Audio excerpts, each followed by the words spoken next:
I'm going to talk about this globalization. Is it salvation or is it fantasy for solving the higher education crises in Japan and Korea? Both Japan and Korea are facing a crisis. There are many reasons for this crisis, but probably the most driving one is too few students and too many universities. So first of all, let's look at Japan and Korea in terms of population. Japan has 125.7 million. Korea has 50 million, about 40% of the Japanese population. So you need to keep that in mind as we go through this because they're not exactly comparable. Korea is much smaller, but in some ways Korea is doing much better than Japan. In other ways, Japan is doing better than Korea. So let's go on to the next one. In terms of higher education, those systems are fairly similar because the Korean system was set up during the Japanese colonial period from 1910 to 1945. And so the governance of the Korean universities, the proportion of government and private universities is similar. The teaching methods are similar, such as they are. Both systems have gone through recent overhauls, and both systems are facing serious problems. But that's not my focus. The ratio, again, of private to government universities, between 75 and 80% in both countries are private universities. South Korea has 179 private universities compared to 43 national, whereas Japan has 86 national and 605 private, and something called public, which are generally more local universities. Korea only has 2 of those, but Japan has 96. But the other problem that's connected to this situation is the low fertility rates, both in Korea and Japan.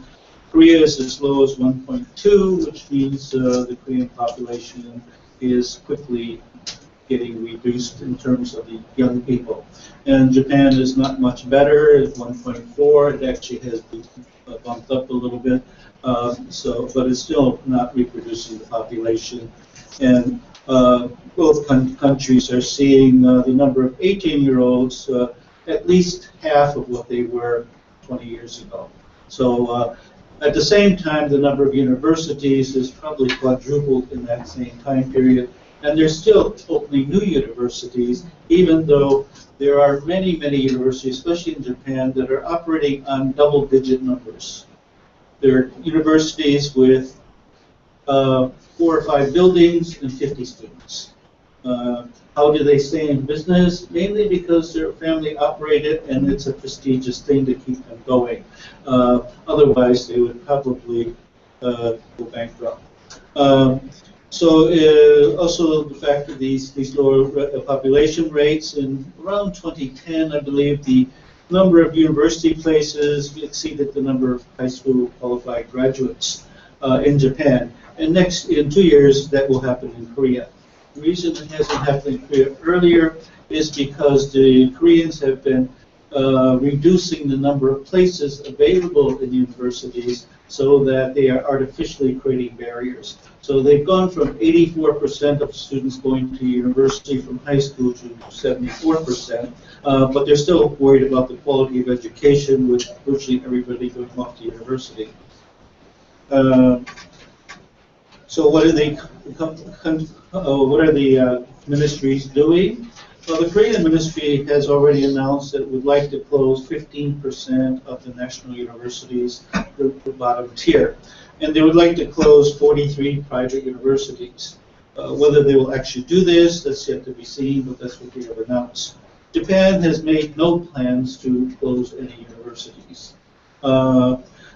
One of the educators at Oxford University, Roger Goodman, predicts that 15 to 40% of Japanese universities will be forced to close within 10 years due to bankruptcies, mergers, takeovers, and so forth. He says it's not a contraction, it's an implosion. So the universities, of course, that are suffering most are the lower tier universities, the third tier universities, second tier universities. They are getting the least money, they're getting the least attention from the government, and I think the government, by giving them less attention, is trying to force them into reduction. They are probably the most in need of foreign students in terms of boosting their student populations, but they are the least able to recruit these students, and they're given the least amount of assistance from the government. It's also difficult for most Korean and Japanese universities to fill their seats with non-traditional students, as they have done in other countries, because of location, reputation, and lack of expertise. So they're very difficult to have postgraduates or non-traditional students come to their universities for these reasons. So they are facing these serious problems with too few students. So they're both facing crisis in higher education. Now, the smaller number of students aren't the only reasons. There are other reasons that compound this problem. Both of them have ineffective education ministries. They have powerful regressive faculties who fight every move to change. They have poorly perceived scholastic achievements.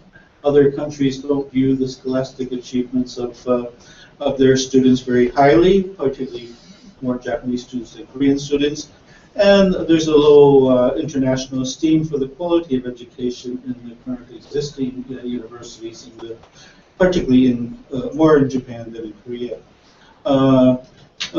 There are many philosophical reasons for globalization.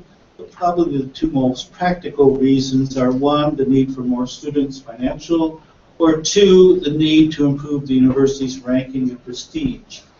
Probably number one is Japan's motivation until fairly recently, and number two was primarily just Korea's motivation until fairly recently. Now they're kind of switching a little bit. With Korea, I'll come back to that later, but as Professor Ingrid Pillar says, that notching up points for internationalization takes much less time than to improve research, the learning environment, or the reputation of graduates, so they can get their reputation, get their ranking improved more quickly through globalization than they can through more traditional methods. Both countries are very concerned that they have very few universities in the top 100 or even the top 500. So in Korea in particular was concerned about that. Now there are various measurements for globalization, such as the proportion of foreigners among the teaching staff. Very low in Japan, somewhat higher in Korea. In fact, Korea is encouraging more foreigners to come there to teach. The number of exchange students, the proportion of English medium lectures. There's also a couple of false measurements. One of them is the thousands of MOUs, Memorandums of Agreement. They're having so many that some universities basically paper their walls with these MOUs. But they're basically a photo opportunity and not really part of internalization, unless the MOU has some teeth to it. Most of them don't, but sometimes they do. There's a hidden measurement of internationalization. For example, in Korea, 1/3 of the faculty have their PhDs from foreign countries. So that brings in, we don't realize it because they are Koreans, but they're coming in with a different mindset than the traditional university professors. In Japan, that percentage is fairly low, so the professors aren't coming in with this kind of mindset. Also in Korea, quite large numbers of high school students spend the semester or longer overseas. Japanese students do it too, but actually it's decreasing. There were probably more doing it 20 years ago than are doing it today, proportionally speaking. Now we come to something that we just discussed. I won't spend too much time on it, except maybe globalization mostly is theoretical and internationalization is more practical. but there's been a lot of discussion about that already, so I won't go into that. Now, Korea has almost as many as foreign students as Japan. And remember, Korea only has 40% of the population of Japan, so proportionally speaking, there are more foreign students in Korea.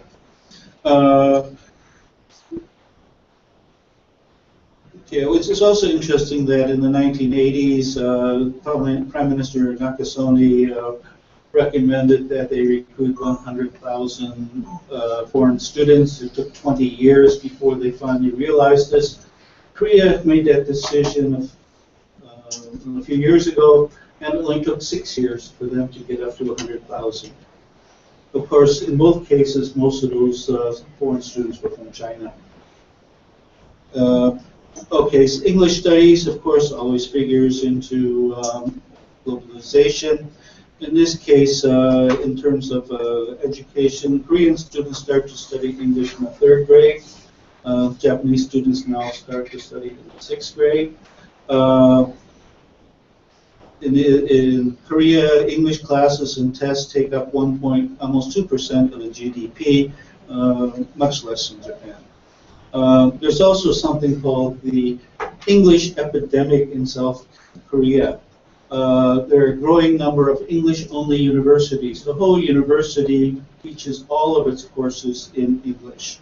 There's an increasing number of English programs at various universities where they have started arts colleges that are strictly in English.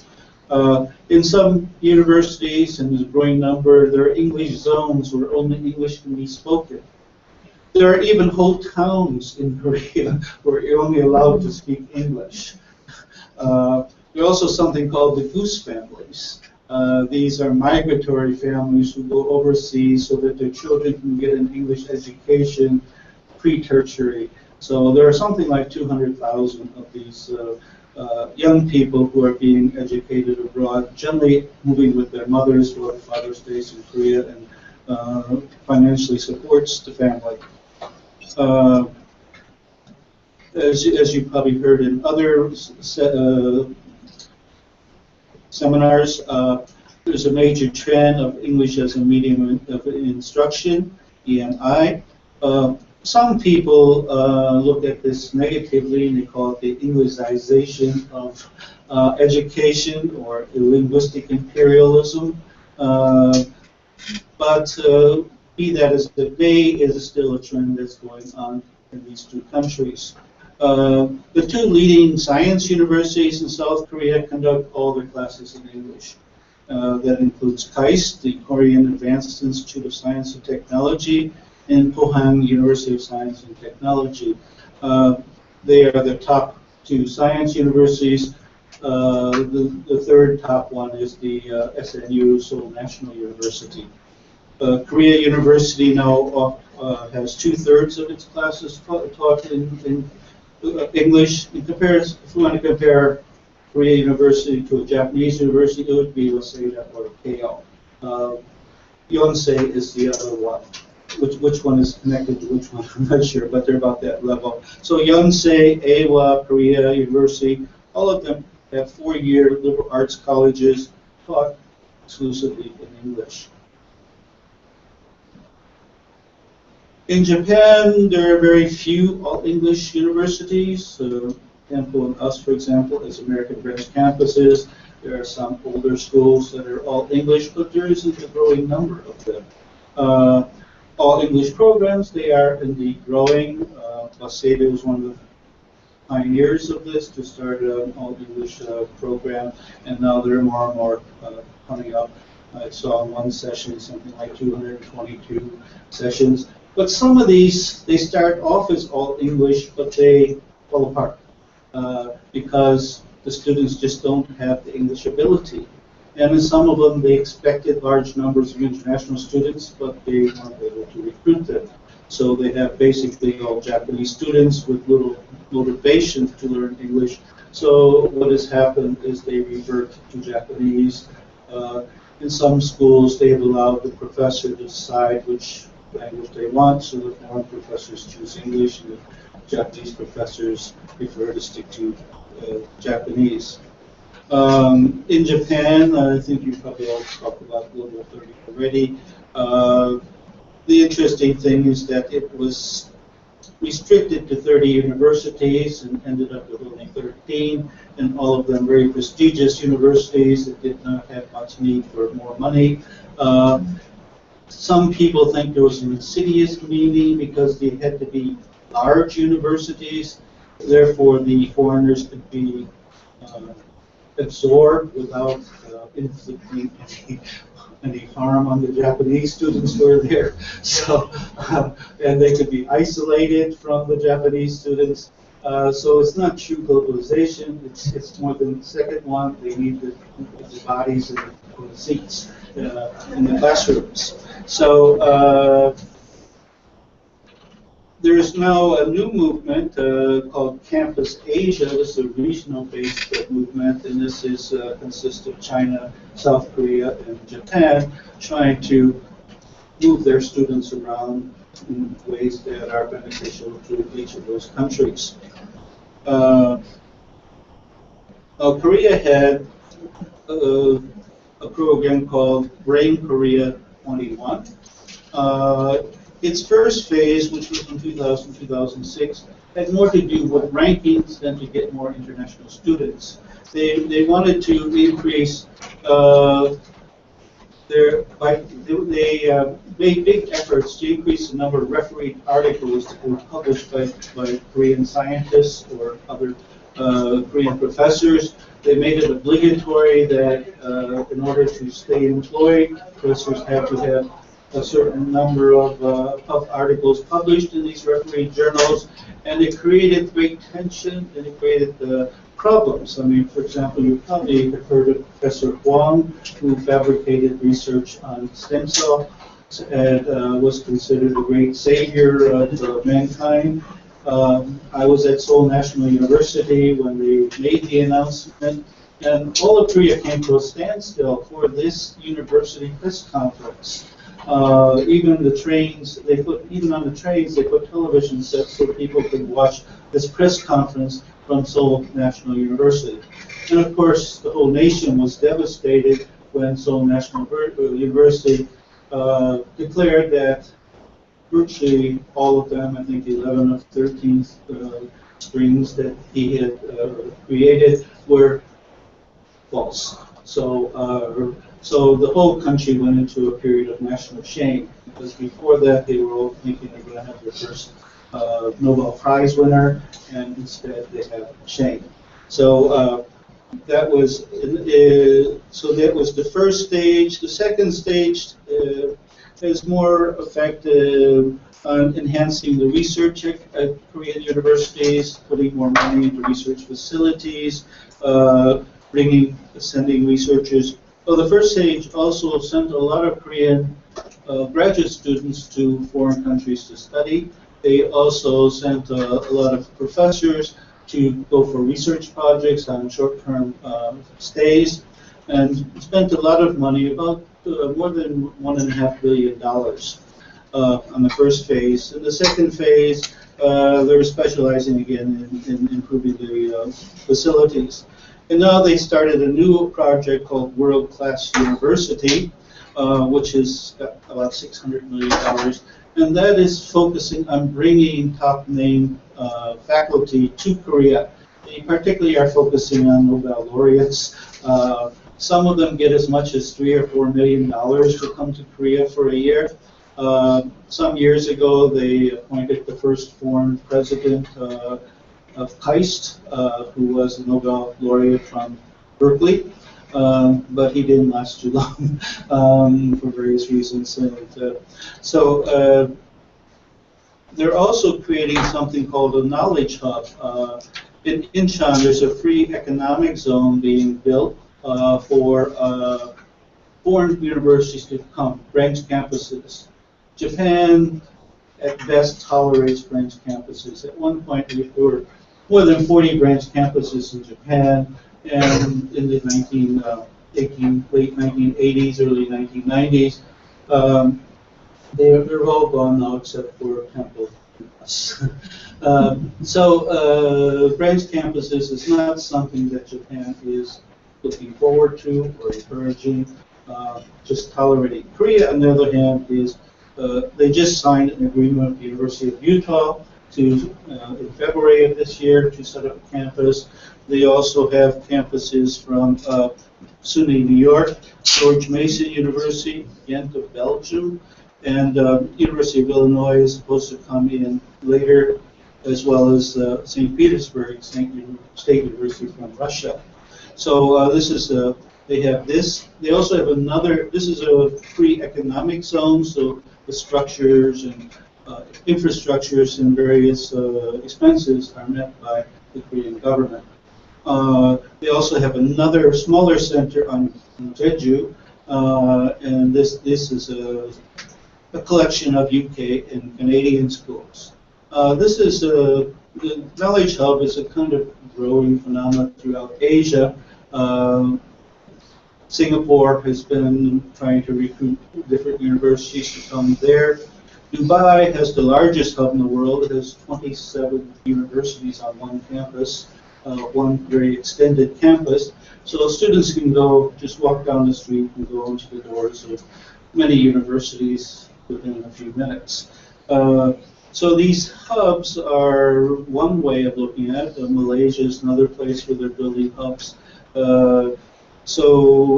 This is a phenomenon that hit Japan too early and has gone and probably will not return. But it is being implemented in Korea and elsewhere in Asia. Now, coming back to the fantasy part, a lot of people think, the fantasy part is that getting more foreign students in Japan will solve the crisis because then we'll fill the seats and we'll have enough money to run the system. But the problem is that is not the only thing leading to the crisis. So, for example, there's a great opposition to globalization by strong faculty associations in both countries. Just recently, the faculty of KAIST have petitioned against the all-English policy. Many professors are against it because they themselves do not teach in English. And the other problem is even when they do teach in English, they still use their own style of teaching, which does not appeal to foreign students, especially the lecture method. The quality of teaching is substandard in many cases. It might be in English, but how it's taught is poor. The quality of the curricula is often weak. And it's hard to strengthen it because when you don't have enough students, you have to get them somehow. And if you strengthen the curriculum and the requirements, you're not going to get the students that you want, particularly for the lower tier universities. So it's hard for the ministries of education to set stronger standards. Korea is trying to. I think Japan has made some attempts, but it's very difficult because then they get petitioned by the universities that are having trouble that they couldn't possibly meet those kinds of requirements. Professor Brender, I know you told me to be kind, okay. But you're running a little over. So okay, just one more thing. There's also the problem of concern about the erosion of the indigenous culture. So the real issues are not being tackled, but being masked by globalization. Okay, thank you very much. And now we go on.